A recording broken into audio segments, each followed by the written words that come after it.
Afternoon. Gareth Soloway is with us, chief market strategist at InTheMoneyStocks.com, and a heck of a good Bitcoin trader the last year. Gareth, welcome back.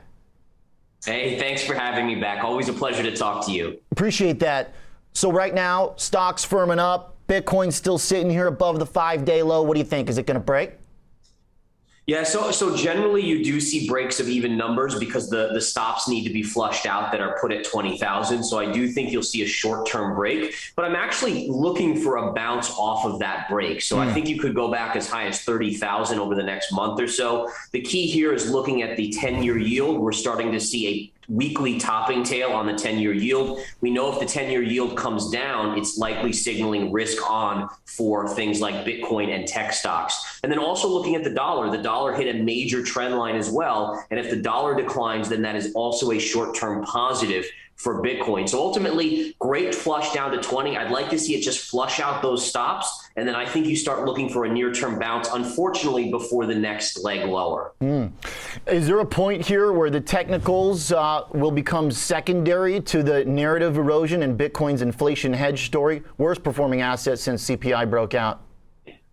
Yeah, so I think the key on Bitcoin is understanding it's a very young asset. It's basically 13 years old. From 2009, we're in 2022. So you have to remember, and every investor that's into crypto always wants to say, oh, this is the hedge against inflation, this is the hedge against all that stuff. But 13-year-olds don't think logically, and we have to think of it in those terms. Gold is thousands of years old. It moves very slowly, methodically. Crypto moves wildly. Until it matures as an asset, you have to be ready for these wild swings. And so don't look at it as a hedge yet. I do think it matures into that eventually, though. Okay, there's the long-term belief that you've always maintained throughout the mostly bearish trades you've been making for us in the last 8 months or so.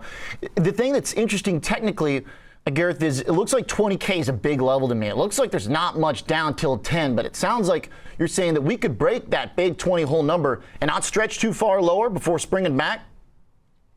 Yeah, so it's just a weird way things work. The markets tend to want to flush through even numbers. And then, the psychology of the market and investors is that everyone places their stop at the same level, right? So you have a lot of stops right at 20,000. Everyone's been talking about buying 20,000. So usually what will happen, the market will push Bitcoin below that, making everyone question, stop out, get nervous, and then a lot of times you'll snap back. And again, if you look at those other things like the 10-year pulling back, maybe the dollar pulling back, those could be little things that lift it back up there. But I do have a downside ultimate target of 12,000. So, I mean, it's just an interim bounce, although it could be as much as 50% from 20 to 30. But nonetheless, it's just an interim bounce before further downside.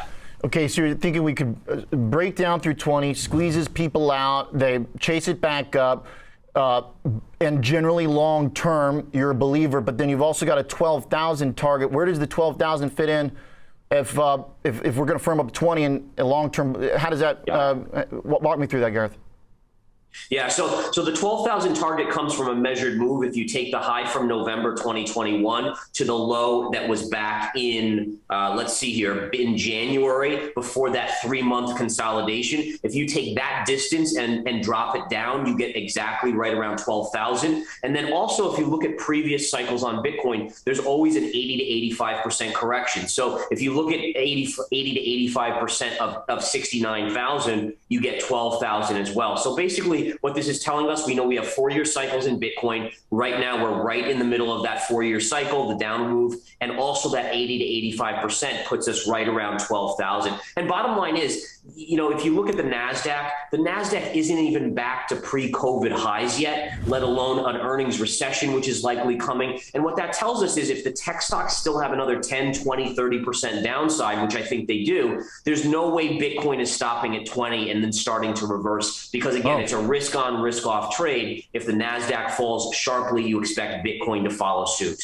Okay, so that sounds like if we break 20, maybe we could open up. Is there a way to put these views into a trade that threads these needles, that short term you're looking for this kind of short squeeze bounce off 20, but you've got that longer term technical down at 12, but but you also want to own it long term. Is there a way to navigate that, or do you just wait and see what the next move is? If you're a trader or if you're someone who wants to swing trade, what you do is you put a very small order, maybe 19.5, 19.25, and again, make sure you understand you're trading counter trend. Counter trend is riskier, so you don't do a big amount. All right, now you do a small amount. You understand that if it stays below 20 for a more than 2 or 3 days, you exit for a small loss and you look to rebuy at 12. If you get a bounce back to, let's say, 28 to 30, I would say sell into that and then wait patiently for that next flush that should take you down to hopefully 12 or so. I'm looking to buy, and just to be clear, you never know if 12 is the low. I certainly don't. That's what my charts are telling me. But I am a long-term believer in Bitcoin. So once we are below 20, I will slowly start to accumulate a long hodl position where I'll be buying maybe every 3,000 down, just small, accumulating that longer-term position.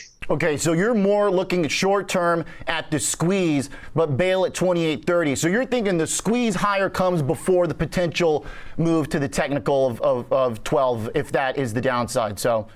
Okay. Yeah, that's exactly it. I do think that there's too much bearishness. We're starting to see tech catch a bid here, even after the nasty sell-off yesterday. If we can continue that trend of upside, which if the 10-year yield does continue to come back, it does insinuate people will rotate into tech stocks, and that also is a positive. So I think, again, you look for a near-term bounce, then one more flush out, and then, again, look for that bottom to be put in. Probably about November-ish, I would expect us to be fully in with the lows. Beautiful. Love the details, Gareth. Appreciate that. I mean, that's a big deal because I think we've spoken probably 4 times over the last 8 months or so, and they've all generally been Bitcoin bearish trades. I mentioned at the top of the show, you've been on it. So right now, Gareth the Bull, I like it. Appreciate the insight.